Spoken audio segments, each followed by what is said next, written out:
Hello, everyone. Welcome to our YouTube channel.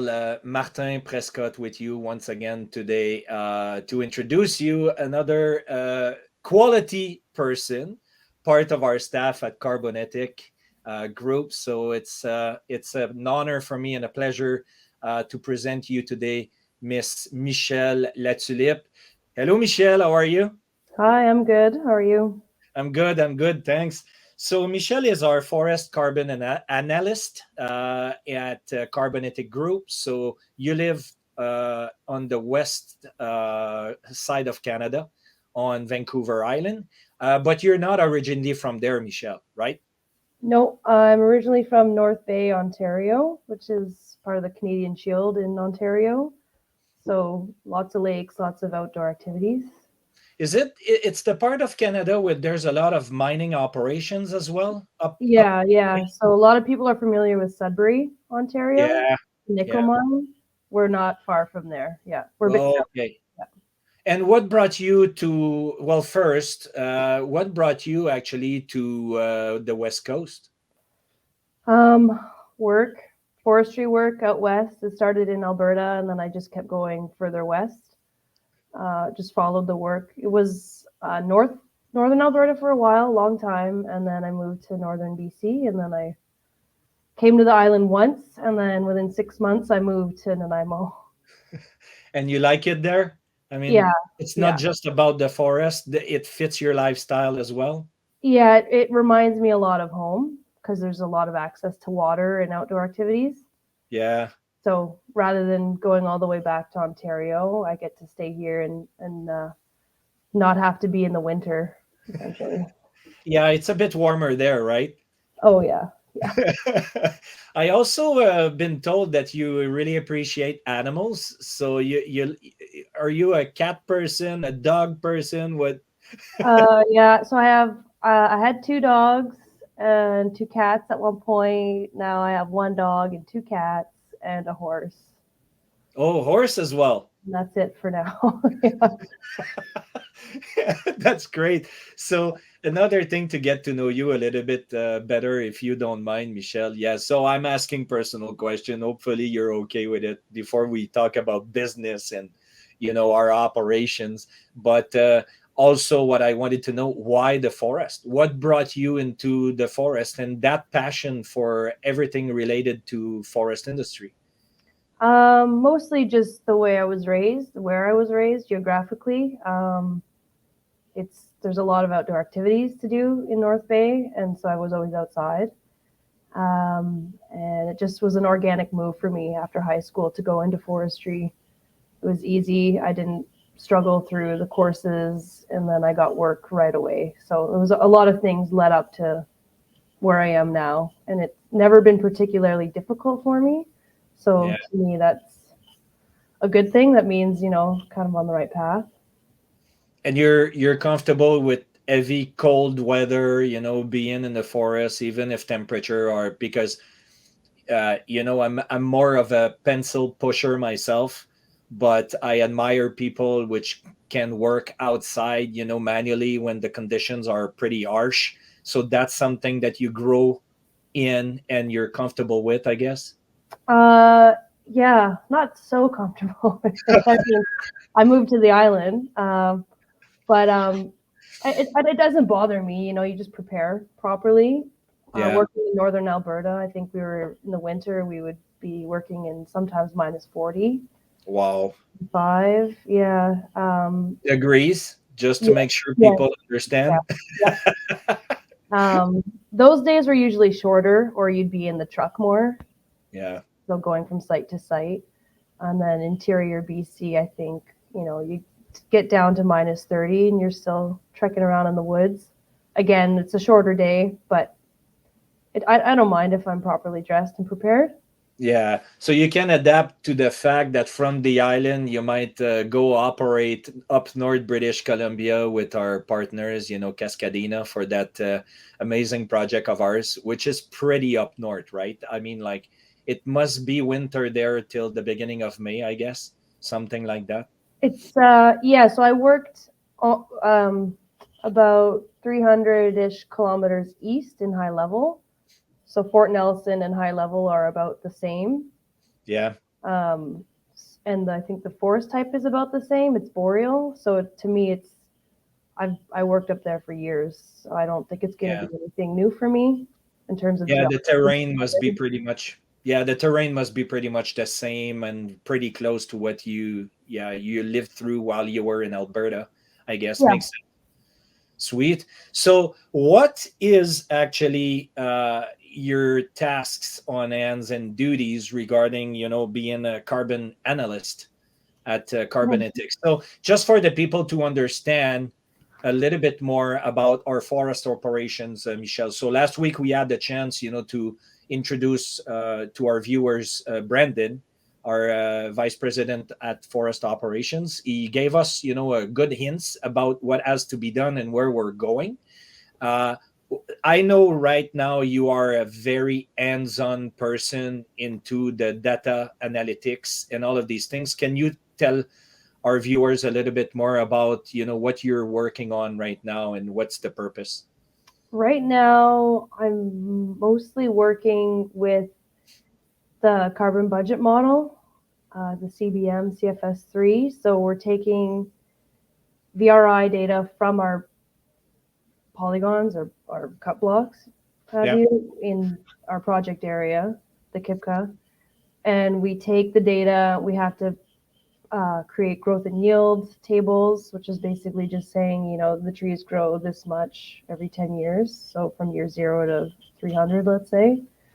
You take that information and you pump it into the CBM model, and it spits out, how many tons of carbon are you producing or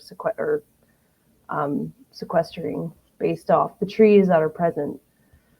So we take those numbers and you put them into a bunch of different calculations to figure out, what's the live biomass loss versus the gains. What's the carbon doing within the dead organic matter? How does the harvesting impact the carbon sequestration process? So it's a lot of calculations, a lot of Excel, a lot of numbers and data to go through. And because it's a new program to me, I'm still learning it. But from where I started to now, I think I've got a pretty good handle on it. And it's definitely, my background is more hands-on. I'm a, more forest tech. So I was always in the field in the bush doing stuff. So now I'm at a computer looking at numbers, which is fine. It's all part of the process and the career growth. So Yeah, and also, like people also have to understand that we live in Canada, right? So reality is that if we want to have granular data, which our goal, and provide transparency, integrity, and reliability in our products, well, some work has to be done, in front of a computer first, so we can identify mapping, all of these things first. 4.2, roughly 4.2 million hectares is big as Switzerland. It's not a small task and it's not a small area, obviously. And as said, probably starting May, when snow melts, this is where now, I guess, your team, you yourself, you have to go hands on and start, like collecting data physically on that land. So right now it's really about collecting, everything related to documents, documenting, and all of these things. But from May, you will be hands-on actually on the forest side, I guess. yeah, roughly, I would say closer to the end of May, considering where we are going geographically. Yeah. Um, yeah, so probably mid to end of May, we're going to head out there in shifts and go collect data in the forest. And Um, what's the window? You would like probably till October or November? That's roughly what you yeah, have to. yeah, roughly, yeah. Could push it to November. We'll see what the winter does out there. Sweet. All right, so it gets a little bit clearer. Thanks again for the insights. I wanted to, so on our website, we have a marketing video, which is educational, but also, of course, to get the people, to commit to invest with us if they like what we are doing and they like our business model. And you're part of the video. I know that you might be the kind of person who prefer behind the curtains than being in front of it. And sorry for that today. Uh, but I really want actually for the people to understand the kind of process that we are going through. And there's some images in the video that I found very interesting. And I wish you, if you're okay with it, Michelle, I wish that you can comment what you're doing so that people can understand what kind of process or some part of the processes which needs to be done. So I've put on the screen right now our website. So this part, which I know is you, um, I want to understand a little bit more if you can comment on the process of what do we see here. So first, you seems to extract a part of a tree which has been drilled in the first place. So what can you tell us about what we see here? So we take a core sample using an increment bore, and basically you drill out a little core that has age increments on it. So the tree lines, the growth lines, you can kind of see them there yet. So you drill into the center of the tree. Hopefully you get to the pith, which is just the middle, the point of germination, essentially. That's where the ages start. And then you drill out and you pull the sample out. And then you count the rings, and they give you an age of that tree. Do you have more information coming from such process as well than age, like the colors, the variation of colors or whatever? If there's any other kind of data which are collected from that sample, or it's purely just to identify the age class? A lot of times you can tell if it was a good growing year. So if there's a lot of space between growing rings, then you know that the tree grew a lot that season. Ah, So makes sense. yeah, so maybe it was a nice rainy spring, so the trees were able to put on a lot of growth, versus rings that are tight together. Then the tree Like, maybe didn't grow so much because of whatever environmental factors were preventing the tree from really putting on a lot of growth that season. does what is it also just again? It's curiosity on my part, but I guess that if this is the start of the tree's life in such ways, you can see as what you were explaining that the rings seems to be a little bit thinner in between themselves compared to, let's say, that portion here. Would it be related to the fact that the tree is younger as well, and does it have a cycle there where naturally, regardless of the weather conditions, it grows faster to start and it slows down through the ages? Or So the part that the where the person Brendan is pointing there, that's the end of the tree. So oh, yeah, so that part is more towards the bark, the outer bark of the tree. okay, so So that's the beginning of the life cycle, and that's where the tree is where now. it is now, yeah. Okay, I thought it was reverse. Yeah. Okay, thank you You, for you, usually at the beginning of the life cycle, you see more spaces because the tree grows fast. It's a baby and it's trying to grow up. yeah, makes sense. Yeah. So it's slowing down because of the weather, the It climate. could be, yeah. Yeah. Maybe it got hit with some sort of fungus, or it was hard to say. Hey, that's very interesting. So I see as well that what is the purpose of identifying? Can you explain a little bit more? What's the purpose of like quantifying the diameter of the tree? Does it give you a ratio? Because I guess this is what I try to bring as educational purposes to our viewers. So you took a sample, you look at the age class, but you seem to measure as well the diameter. So what can you extract from these informations that you collect from the tree? Well, we're getting the diameter at breast height, so once you get enough of those within a stand, you get you can get an average of how much volume those trees make up within that stand. So the higher the volume, um, the more money you can get from it when you're talking from a harvesting perspective. Okay. Yeah. Okay. And do you collect data as well to figure out how come this tree has only such diameter compared to his age class? I guess that there's relations Yeah. can be. So yeah, sometimes if a stand is if there's a lot of trees in the stand and they're all trying to fight for sunlight, so they'll grow taller faster, but maybe they won't be as big in diameter. Whereas if they have a lot of space to grow, if they're not competing as much for sunlight, they might it might be more of an equal ratio. They'll be the right diameter for height, if that makes sense. So it all depends on also depends on how much water the tree is getting, sunlight, nutrients, competition. Um, there's a lot of factors that play into why a tree grows the way it grows.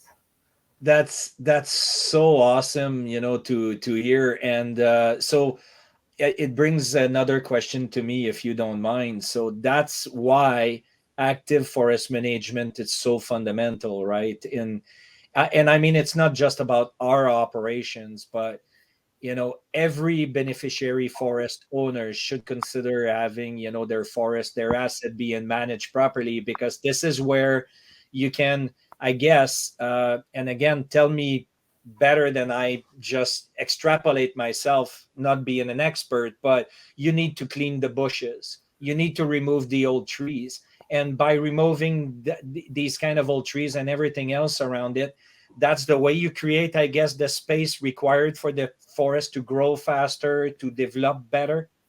Like a common practice would be pre-commercial thinning. So you would go into the forest and you would take out trees that have not yet reached commercial merchantability sizes, and you would take them out. So they're non-desirable trees, let's say. You take them out to allow for your commercial species to grow bigger, put more volume on, get more height, and grow healthier potentially. And trimming is what? Is it the part where you cut like the first 6 foot from the ground? How does it work? So pre-commercial thinning, we're actually just removing completely undesirable trees. Okay, You okay, take I them get out. it. So maybe they have disease, maybe they're competing with the trees we want. So you take them out, and then you're creating more space between the desired trees. Um, I think you're talking about pruning. So you can Yeah, prune the branches on the trees. You do that for a couple of reasons. You might do that for forest health. We have a lot of white pine blister rust here on the island, and you want to prune your white pines so that they're less susceptible to rust. Uh, okay. they might prune Douglas fir to create a clean log, so that the bottom third of the log doesn't have knots in the wood in the grain, so it's a nice clean grain of wood once it's gone through the mill. Um, yeah, And a lot of trees will self prune, so they'll drop their branches on their own because they don't want to put energy into them. They'll put the energy into the crown of the tree, to the top. so fascinating, right? I mean, like, i'm I'm very passionate about the forest, being a passionate mountain biker, as we spoke, right? And I like practicing the activity, and there's nowhere in the world I'd rather be more than being in the forest. I appreciate the forest a lot, but to get to know these details, it's new to me because I've never got involved in such process, so it's very interesting. So pruning is what I was talking about. And the other term that you've been using, which trimming. Pre-commercial thinning. Oh, thinning. Okay, so thinning is about getting rid of the tree. So it creates a lot of biomass, I guess, as well. And now all of that forest residues must be treated to create a circular economy, right? Correct. Mm-hmm. Mm-hmm. And that can be turned into wood pellets for heating, energy, all these kind. It can turns to low carbon fuel solutions. Yeah, I think there's a biochar is new up and coming technology way to get rid of unwanted fuel, I guess. Yeah. Yeah, I'm not so it's familiar with it, but it's I've heard it around, and I've, read a little bit of articles here and there. Yeah, I think this is one of the key part of what we are creating, right? And we're working very hard. Our strategy at the end of the day as operators is to bring these partners on board, which can deliver some new technology solutions to create a circular economy. Because our goal, as a company, it's to focus on manufacturing carbon offsets through digital technologies. But at the end of the day, we're not delivering all of the operations from A to Z to get the biomass to be recirculated, recycled into another different kind of market or economy. So that's very interesting to see that there's multiple different kind of solutions coming our way as well, which will provide us solutions, to take care of the residues.